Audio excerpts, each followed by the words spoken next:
Welcome to TB Dahl Audiobooks. Before the story begins, please take a quick second to subscribe and leave a comment below. Your support keeps these stories alive. Now, enjoy the listen. Undisclosed Background by TB Dahl. Chapter 9. The Missing Page. The tram deposited them 3 stops past Hakaniemi, where the residential streets narrowed and the foot traffic thinned. Elliot led them south along a quiet road lined with birch trees, their pale trunks catching the flat afternoon light. He'd chosen the stop at random, no connection to any destination Katerina had mentioned, no pattern a surveillance team could anticipate. Father Alexei walked in silence, his heavy wool coat buttoned to the throat, his gaze fixed somewhere past the pavement. He hadn't spoken since they'd left the church. The keyring in his pocket was empty now. 41 years of guardianship, reduced to a locked cabinet, with nothing inside it. Katerina had her phone out, not the burned ones from before, but a cheap Nokia she'd purchased with cash at the Helsinki ferry terminal. She typed with her thumbs, deleted the message, retyped it, deleted it again. "We need somewhere to stop," Riley said. "Not a hotel. Not anywhere that requires identification." "I know a place." Katerina pocketed the phone. "An apartment in Kruununhaka. It belongs to a trust connected to the Northern Table. Henrik used it twice in the last decade. It's clean." "You said the custodian index was stolen," Elliot said. "If this apartment is on that list..." "It isn't." Katerina's voice carried the clipped precision of someone who had already anticipated the objection. "The Kruununhaka flat was Henrik's personal arrangement, off the books. He paid the lease himself through a Finnish holding company that has no connection to any HR registry." Riley shifted the bag against her hip, the Orlova documents inside pressed against her ribs through the canvas. Travel papers from 1918. A guardianship transfer, 11 pages of a 12-page sequence. The weight was modest. The absence of page 7 was not. "How far?" 20 minutes on foot." They walked.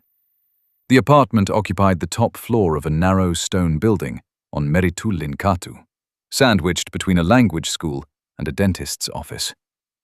The stairwell smelled of floor polish and old plaster. Katerina produced a key from a zippered compartment inside her document case and opened the door without hesitation. Inside, a small kitchen, a sitting room with 2 sofas, a bedroom, a bathroom with cracked tile. The curtains were drawn. The air tasted stale but dry. On the kitchen counter sat a tin of coffee, a sealed packet of crackers, and a note in Henrik Rask's handwriting. "Filters in the second drawer. Water takes 40 seconds to heat." Riley set the bag on the kitchen table and unzipped it. She laid out the documents in order. Elena Orlova's travel papers, the guardianship transfer, the remaining 11 pages, arranging them the way she would organize briefing materials at Ericsson and Lindgren. Left to right, chronological. Gaps marked by empty space. Elliot checked the windows, the fire escape, the locks. He tested the back door that led to a service stairwell and confirmed it opened. Father Alexei sat on the sofa in the sitting room and folded his hands in his lap. He looked like a man attending his own wake. Katerina made coffee. The water took 42 seconds. "The baptismal record is gone," Riley said. She stood over the documents, her fingers resting on the edge of the guardianship transfer. "Page 7. The one entry that named the child as Alexei Mikhailovich and identified the father by initials. That's what they came for. They knew exactly which page to take." "The custodian index would have told them the archive location and the document sequence," Katerina said. She set a cup in front of Riley without being asked. "Pavel Orlov sold the index to Russian state intelligence 3 months ago. Everything that happened since, Henrik's death, the surveillance, the church, follows from that single act. So Volkov's people have the baptismal page and the custodian index. Riley picked up the guardianship transfer and held it toward the light. The paper was brittle, foxed at the edges. The ink faded to a washed-out brown. What do we still have that matters? Katerina sat across from her. She wrapped both hands around her coffee cup, but didn't drink. The next surviving piece of File 17 is a letter.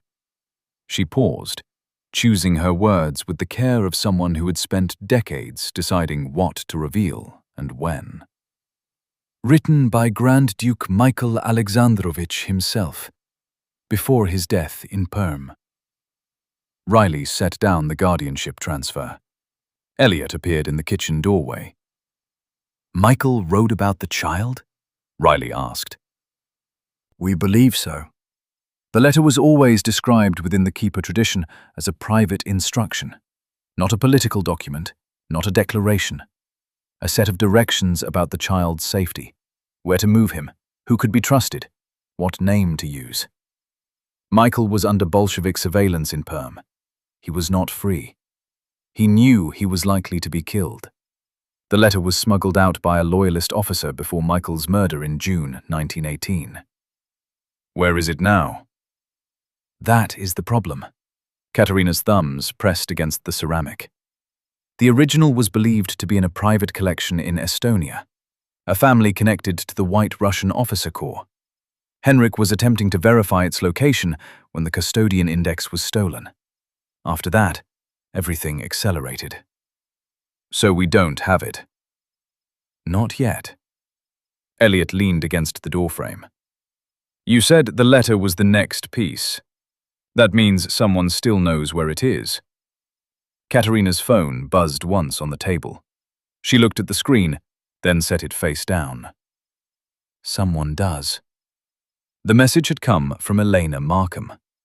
Katerina read it aloud, her voice flat and careful. I have information about Michael's letter. 2 versions are circulating. You need to see both before Sokolov moves. Contact me within 4 hours. Riley watched Katerina's face. The older woman's expression didn't change, but her jaw tightened at the name Sokolov. Elena Markham, Riley said. The reformist. Yes. You told us about her at the safe house. Media strategist, political operator. She wants to use File 17 to expose Russian state lies through strategic disclosure. That is her stated position. And Sokolov? Viktor Sokolov leads the restorationists. He believes Riley and Elliot should be presented to the world as living proof that the Romanov line survived. Not as political tools, he would never use that language, but as symbols of historical truth and Russian continuity. Katerina's mouth formed a line that wasn't quite a frown. He is charismatic, wealthy, and genuinely believes what he says. That makes him more dangerous than the cynics. You don't trust Markham either, Elliot said. I don't trust anyone who contacts us through a channel I didn't establish. Katerina turned the phone over and studied the screen again. But Elena is not wrong about the urgency. If 2 versions of Michael's letter are in circulation, we need to understand both before anyone acts. Riley pulled out a chair and sat down. The Orlova documents lay between her and Katerina like a border neither of them had agreed to draw. Call her. Elena Markham's voice was low, precise, and unhurried. She spoke English with a faint accent Riley couldn't place, something between British education and Slavic roots, polished smooth by years of operating in rooms where the wrong inflection could end a conversation. Katerina had placed the call on speaker. The Nokia sat in the center of the kitchen table, its small screen glowing green. I'll be direct, Markham said. A copy of Grand Duke Michael's letter has surfaced through the Estonian collection. The Keeper network tracked it. It matches the description that's been passed down through the custodian tradition. Handwritten, Russian, dated May 1918, addressed to a loyalist officer identified only by a surname initial. Which initial? Riley asked. A beat of silence. You must be Riley. Which initial? The letter K, consistent with Colonel Konstantin Kuzmich, a white Russian officer who served in Michael's informal guard before the Perm imprisonment. His family carried documents into the Baltics during the Civil War. Riley filed the name. You said 2 versions are circulating. Yes. Markham's tone shifted, still controlled, but with an edge now, like a blade being turned. The first version came through the Estonian family collection. It was photographed and digitized 6 weeks ago by a researcher connected to the Keeper network. That copy is now in my possession. The text is short, handwritten, and concerns the movement of a child under a false name. It gives instructions about routes, contacts, and precautions. It does not make any claim about succession, inheritance, or the imperial future. And the second version? The second version appeared 3 weeks ago. It circulated first among Sokolov's inner circle, then spread to sympathetic media contacts in London and Berlin. It is longer, more elaborate, and significantly more useful. The word useful hung in the kitchen air. Useful how? Elliot asked. The second version contains everything the first version contains, plus additional paragraphs. In those paragraphs, Michael refers to the child as his legitimate continuation. He writes about Russia's future, the importance of preserving the bloodline, and the day when the child, or the child's descendants, should be recognized as the rightful bearers of the Romanov legacy. Katerina's cup touched the table harder than she intended. Coffee sloshed over the rim. That is not Michael, she said. I agree with you, Katerina. Michael would never have written that. He was under house arrest. He was watched. He refused the throne when it was offered to him in March 1917. He would not have created a written succession document while Bolsheviks were reading his correspondence. I know. Then tell me where it came from. I believe Viktor Sokolov's people created it, or commissioned it, or received it from someone who understood what the restorationists needed and manufactured it accordingly. Markham paused. I cannot prove that yet, but I can send you both texts. Compare them yourselves. Send them, Riley said. I will, but you should understand what Sokolov intends to do with the second version. Another pause, deliberate this time, waited. He is preparing a media operation. Within the next 72 hours, he plans to release the letter alongside photographs, genealogical summaries, and DNA analysis connecting Riley Hunt and Elliot Harper to the Romanov line. The package will be distributed to selected journalists in London, Oslo, Berlin, and Washington. The narrative will frame you as the living descendants of the last Romanov in the succession, hidden for a century by a protection network, now surfacing because the Russian state tried to silence you. The kitchen was quiet, except for the refrigerator's low hum. He can't do that without our consent, Riley said. He doesn't need your consent. He needs your names, your faces, and a document that looks authentic enough to survive 72 hours of media scrutiny. By the time anyone proves the letter is altered, the story will have spread beyond correction. Riley looked at Elliot. His expression hadn't changed, but she'd learned to read the tension in his shoulders, the way they pulled back slightly when his body was preparing for something his face wasn't ready to show. Send both versions, Riley said. Now. The texts arrived 12 minutes later. 2 photographs of handwritten documents, each accompanied by a typed transcription and translation. Riley spread the printouts on the kitchen table. Katerina had found a small printer in the bedroom closet, ancient, ink-smeared, but functional. The pages were warm from the machine, the text slightly blurred at the margins. Father Alexei had moved to the kitchen doorway. He stood with his hands clasped behind his back, watching Riley work. Version 1. The Keeper text. The letter was short, 7 lines in Russian, written in a hand that slanted left, the strokes uneven in places, pressure marks suggesting the writer had been working on a rough surface, perhaps a table in a confined room. The paper in the photograph was yellowed, water-stained along the bottom edge, with a fold line running horizontally across the middle. Riley read the translation aloud. 2K. The child is with EP in the north. He carries the name Alyosha Mikhailov. Do not attempt to use the true name until the danger has passed entirely. The route through V to H remains open as of April. If it closes, the priest at S can help. Keep him where winters are familiar and the language is different. He must not know, not yet, perhaps not ever. Do not write to me again. They read everything. M. Riley set the page down. The letter was sparse, urgent, and afraid. A father giving instructions about his child's survival while trapped in a city where he knew he would probably die.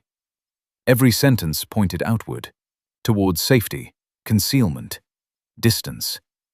Nothing pointed back toward the writer's own importance or legacy. She picked up the second version. Version 2, the restorationist text. The transcription was longer, 14 lines. The handwriting in the photograph appeared similar at first glance. The same left slanting script, the same pressure patterns. But the paper was different, cleaner, less damaged. The fold was sharper, as though the letter had been stored more carefully or handled less. Riley read. To K. The child is with EP in the north. He carries the name Alyosha Mikhailov. Do not attempt to use the true name until the danger has passed entirely. The route through V to H remains open as of April. If it closes, the priest at S can help. Keep him where winters are familiar and the language is different. He must not know. Not yet. Perhaps not ever. But know this.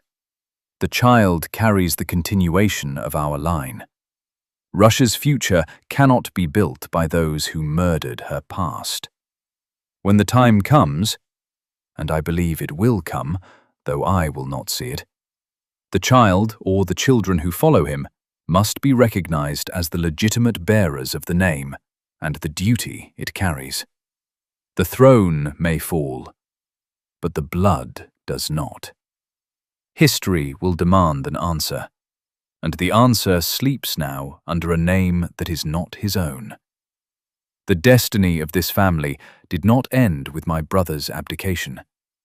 It was deferred. One day, Russia will remember. Do not write to me again. They read everything. M. Riley put the page down. The kitchen was silent. Read the last paragraph again, Katerina said. Her voice was very quiet. Riley read it again. The destiny of this family did not end with my brother's abdication. It was deferred. One day, Russia will remember. No, Katerina said. The word came out flat, like a stone dropped into shallow water. That is not Michael. How can you be certain? Father Alexei asked from the doorway. It was the first time he'd spoken since leaving the church. Katerina turned to face him. Because I have spent 40 years studying what this man wrote and who he was. Michael Alexandrovich refused the throne. He was cautious, conflicted, and deeply private. He wrote careful, restrained letters even to people he loved. He did not use the word destiny. He did not write about Russia remembering. He was not a man who made speeches on paper. People change under pressure, Father Alexei said. A man facing death might write differently than a man who believes he will survive. A man facing death writes shorter, not longer. Katerina pointed at the first version. Look at the genuine text. 7 lines. Every word serves a purpose. Hide the child. Use a false name. Don't contact me. That is a man who knows his correspondence is monitored and his time is limited. He is not composing a manifesto. He is trying to keep his son alive. Riley had been quiet through the exchange. She stood over both documents, her weight on her hands, leaning forward slightly, as though the angle might reveal something the words alone could not. Katerina is right, she said. Elliot looked up from the far end of the table. He'd been studying the photographs of the handwriting rather than the translations, comparing stroke patterns and ink density with the methodical attention he brought to reading technical drawings. Walk me through it, he said. Riley picked up the restorationist version and tapped the second paragraph, the one that didn't appear in the keeper text. Start with the language. The child carries the continuation of our line. That's a dynastic statement. It asserts legitimacy. Michael spent his entire public life avoiding exactly that kind of assertion. When Nicholas abdicated in his favor, Michael didn't accept the throne. He didn't reject it either. He deferred it to a future constituent assembly that never convened. His whole political position was built on not claiming authority. He's not going to reverse that in a smuggled letter written under Bolshevik surveillance. Maybe he felt differently in private, Father Alexei offered. Then look at the phrasing. Russia's future cannot be built by those who murdered her past. That's rhetoric. That's a speech. It's written for an audience. Michael's letter is written for one person, the officer who's going to move his child to safety. You don't give someone operational instructions and then pivot into political philosophy. Not when you've already told them that your mail is being read. Elliot leaned closer to the photographs. The handwriting. What about it? The first 7 lines match in both versions. Same slant, same spacing, same pressure. The additional paragraph looks similar, but the baseline shifts. The letters sit a fraction higher on the line, and the ink is more consistent. The strokes are more even, like someone writing at a desk with good light, not someone writing on a rough surface in a room where they're being watched. Riley looked at him. You can see that. It's what I do. I read drawings.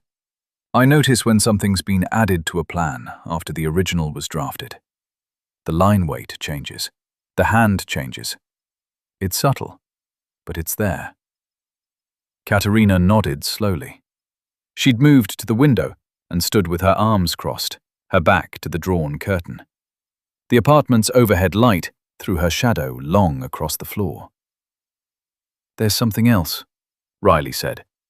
She picked up the restorationist text again and found the line. The destiny of this family did not end with my brother's abdication. It was deferred. What about it?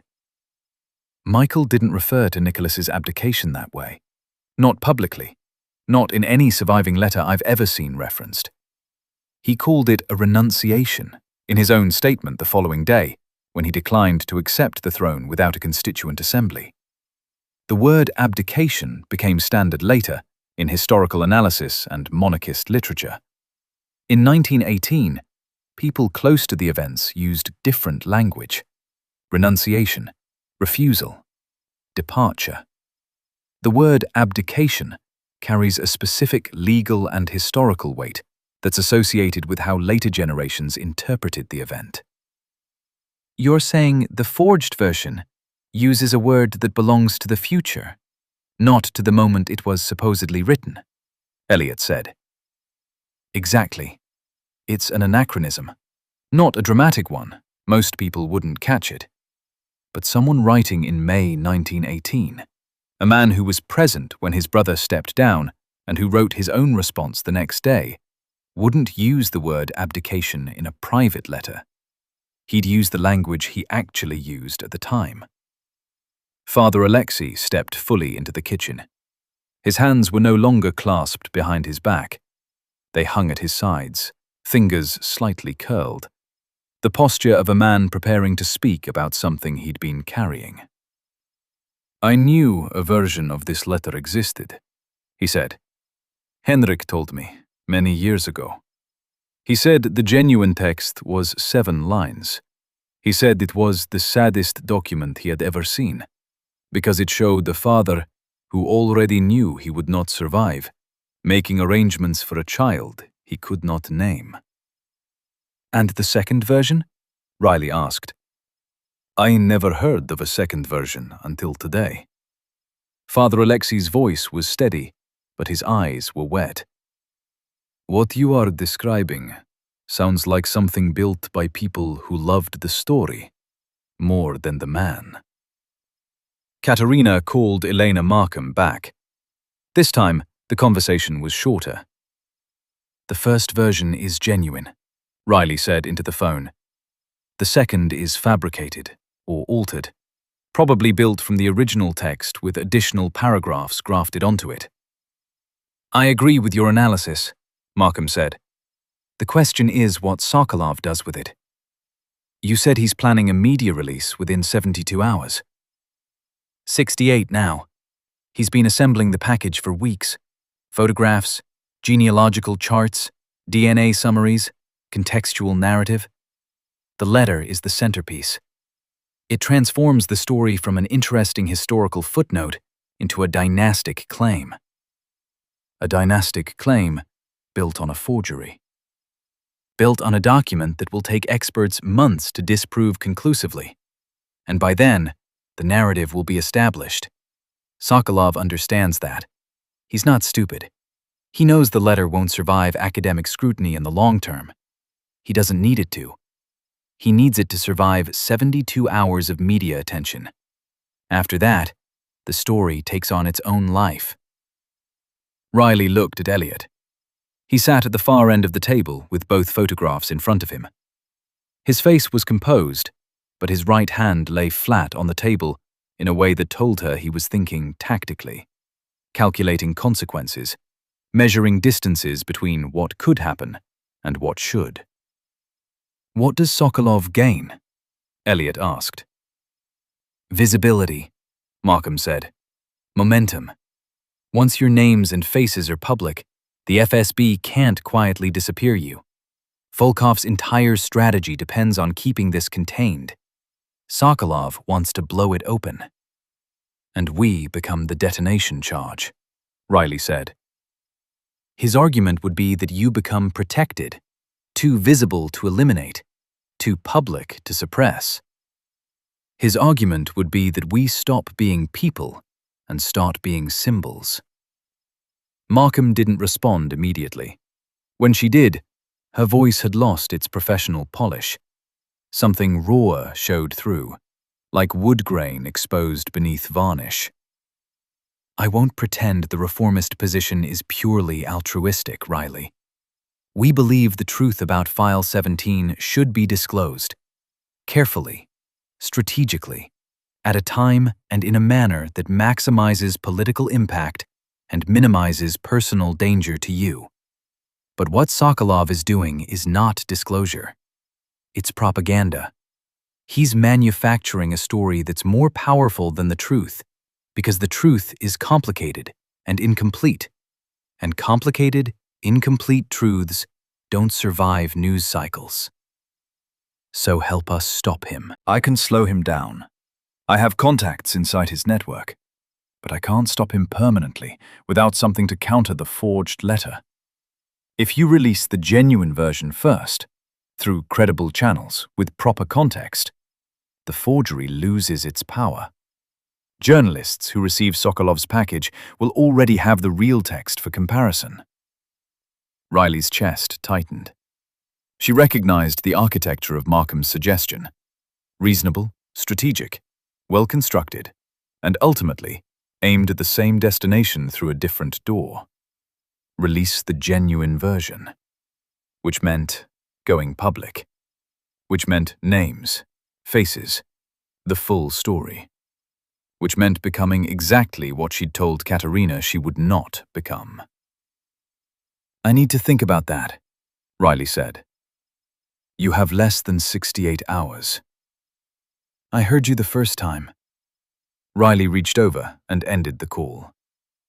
The kitchen felt smaller, with the phone dark on the table and 4 people standing in different corners of the same silence. Father Alexei returned to the sitting room. Riley heard the sofa creak as he sat down. Katerina poured what remained of the coffee into her cup and drank it cold. Elliot gathered the photographs and translations into a single stack. He squared the edges the way he squared blueprints on a site table. Aligned, ordered, ready to be referenced. "She's right about one thing," he said. "If Sokolov goes public with the forgery, we lose control of the story." "We never had control of the story. We had the choice of silence. That goes away the moment our names hit a newsroom." Riley pulled out a chair and sat. Her elbows found the table, her palms pressed together in front of her mouth. The posture she used when she was building an argument inside her own head, testing its weight before speaking it. "Here's what I keep coming back to," she said. "Volkov wants to erase the truth. His whole operation, the stolen baptismal page, the surveillance, Henrik's death, the media narratives about extremism, it's designed to make File 17 disappear. To make us disappear. Not physically necessarily. He wants to make us unusable, discredited, contaminated, so that even if the truth comes out, no one believes it." "And Sokolov?" "Sokolov wants to replace the truth. He doesn't trust it to be powerful enough on its own. Michael's real letter is 7 lines written by a frightened father. It doesn't claim a dynasty. It doesn't invoke destiny. It says, 'Hide my child, and don't contact me because they read my mail.' That's not a coronation speech. That's not the document you build a political movement around." So he built a better one. He built a louder one. And if we use it, or if we let it be used, we become exactly what Volkov wants to call us. Frauds. Tools of a monarchist cult. People willing to manufacture evidence to support a claim we never made. Elliot was quiet for a moment. He looked at the photographs one more time, then set them on the table between the Orlova travel papers and the guardianship transfer. "I understand the tactical case for Sokolov's version," he said. "Exposure protects us. Visibility makes it harder for Volkov to operate. If our names are in every newspaper in Europe, the FSB can't quietly make us disappear. That's real. That matters. I know it matters. But," Riley met his eyes, "but we can't build our survival on a lie. If we use the forged letter, we become the lie. Every piece of genuine evidence we have, the travel papers, the guardianship transfer, the DNA, the cross, the photograph, all of it gets contaminated by association. The moment someone proves the letter is altered, they don't just discredit the letter, they discredit everything. Volkov doesn't even need to forge his own disinformation. Sokolov does it for him. And if we release the genuine version? Markham's suggestion?" Riley shook her head slowly. Not a refusal, a deferral. She wasn't ready. Not because she was afraid of exposure, though she was. Because the decision was larger than tactics. The genuine letter is 7 lines written by a dying man who wanted his child hidden. If we release it, We're using his fear to protect ourselves. We're turning his last private act into a public instrument. That's not the same as Sokolov's forgery, but it's on the same spectrum. We'd be making Michael's letter serve our needs instead of the purpose he wrote it for. Riley. Elliot's voice was level, but the single word carried a weight she recognized. The sound of someone who lived in the space between ideal and necessary. We may not have the luxury of that distinction, I know. But if we don't draw the line somewhere, then everyone is right about us. The keepers are right that we need to be hidden. The restorationists are right that we're symbols. The reformists are right that we're evidence. The opportunists are right that we're assets. And Volkov is right that we're a risk category. She pressed her palms flat on the table. I am not a risk category. I am not a symbol. I am a person who was lied to for 27 years, and the one thing I can control right now is whether I participate in someone else's lie. The kitchen light buzzed. Outside, a tram bell sounded in the distance, a clean, singular note that cut through the double-glazed windows and dissolved into the room's stillness. Katerina had been leaning against the counter with her arms folded. She straightened now and looked at Riley with an expression that was difficult to read. Not approval, exactly. Something closer to recognition. Henrik would have said the same thing, she said quietly. Henrik is dead. Yes. Katerina's voice didn't waver. He is dead because he believed the truth was worth protecting as it was, not as someone wanted it to be. He died before he could explain that to you himself. But what you just said, he would have recognized it. Father Alexei's voice came from the sitting room doorway. Riley hadn't heard him move. The genuine letter, he said. When I read it, I recognized something. Michael wrote he must not know, not yet, perhaps not ever. A father saying that about his own child. That the child might never learn who he truly is. That is not a man building a dynasty. That is a man building a wall between his child and the thing that would kill him. Riley nodded. The pressure in her chest hadn't eased, but it had shifted. It no longer felt like a weight pressing down. It felt like a structure bearing load. Stressed, but holding. We don't release either version, she said. Not yet. Not on someone else's timeline. If the genuine letter becomes necessary, we control when and how. But we are not going to race Sokolov to a microphone. Sokolov won't wait for your permission, Katerina said.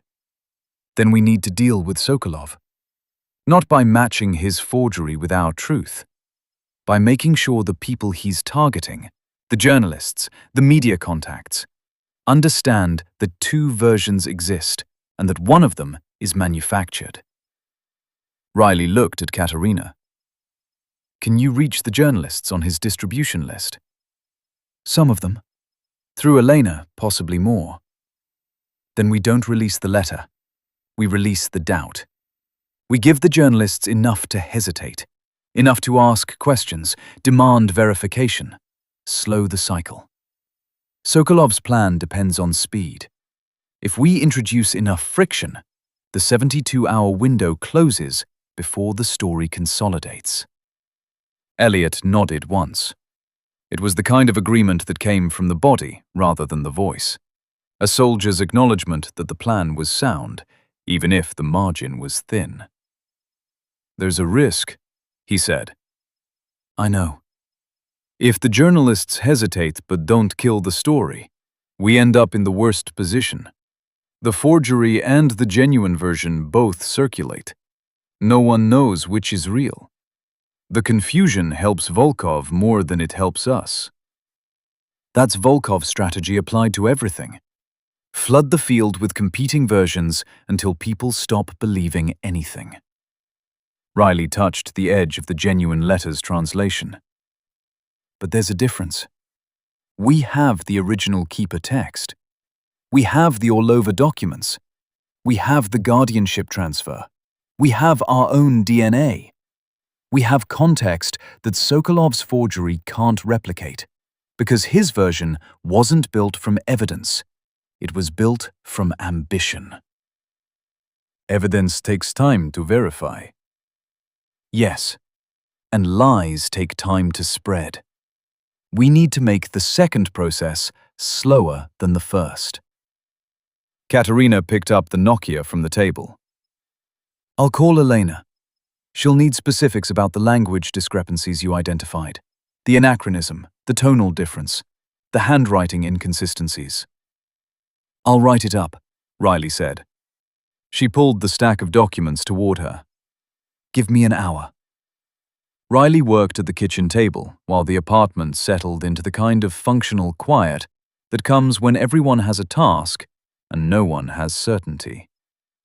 Katerina spoke to Markham in low tones from the bedroom, the door half closed. The conversation lasted 20 minutes. Riley caught fragments: baseline comparison, editorial contacts in Oslo and London, Sokolov's timeline, chain of custody, but didn't strain to hear. Markham was a tool. Tools were useful until they turned in your hand. Father Alexei slept on the sofa. His breathing was even and deep, the sleep of a man who had exhausted himself through grief rather than exertion. Elliot sat across from Riley with the 2 handwriting photographs and a magnifying glass he'd found in a desk drawer. He worked in silence, making small pencil marks on a notepad. Measurements, observations, comparisons that his engineering eye pulled from the ink strokes and paper texture with the same precision he used to read structural stress fractures. Riley's analysis took shape on 3 sheets of printer paper. She wrote in the clean, structured prose she used for client briefings: declarative sentences, specific evidence, restrained conclusions. No rhetoric, no appeals to emotion, just the discrepancies laid bare. Point 1. The genuine letter contained 7 lines. The restorationist version contained 14. The additional material constituted a 100% expansion of the text, grafted seamlessly onto the original 7 lines. Point 2. The genuine letter used language consistent with private correspondence written under surveillance, abbreviated references, single initials, coded locations, an explicit warning about intercepted mail. The additional paragraphs used declarative rhetorical language consistent with political messaging rather than personal communication. Point 3. The additional paragraphs contained the word abdication to describe Nicholas II's departure from power. Michael Alexandrovich's own public statement from March 1917 used the term renunciation. The word abdication became standard in historical literature decades later.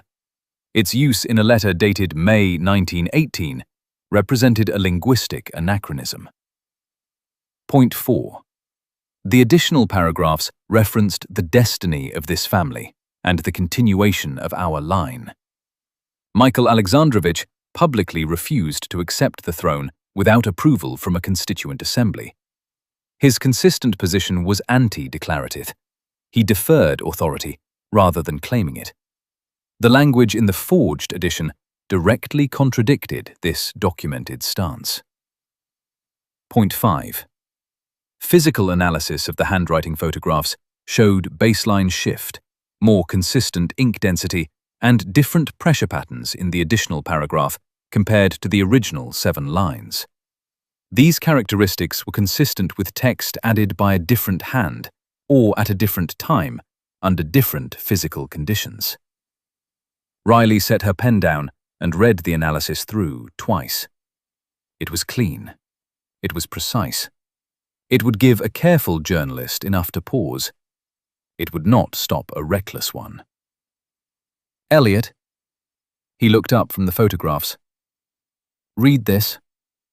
He took the 3 pages and went through them methodically, The way he read site inspection reports, checking the logic, testing the joints, looking for points where the structure might fail under load. Point 3 is your strongest, he said. The anachronism. It's specific, verifiable, and most people who know the history will recognize it immediately. Point 5 is yours. Point 5 needs better images. The photographs Elena sent are adequate, but a forensic document examiner would want originals or high-resolution scans. We're asking journalists to trust our observation about handwriting pressure and baseline shift based on phone photos of century-old paper. Is your observation correct? Yes, but correct and provable to someone who doesn't read structural drawings for a living are different things. Riley almost smiled. It didn't quite reach her mouth, but it moved through her eyes. A brief flash of something that wasn't amusement exactly, but recognition. The particular relief of having someone who processed the world differently enough to catch what she missed, and honestly enough to say it.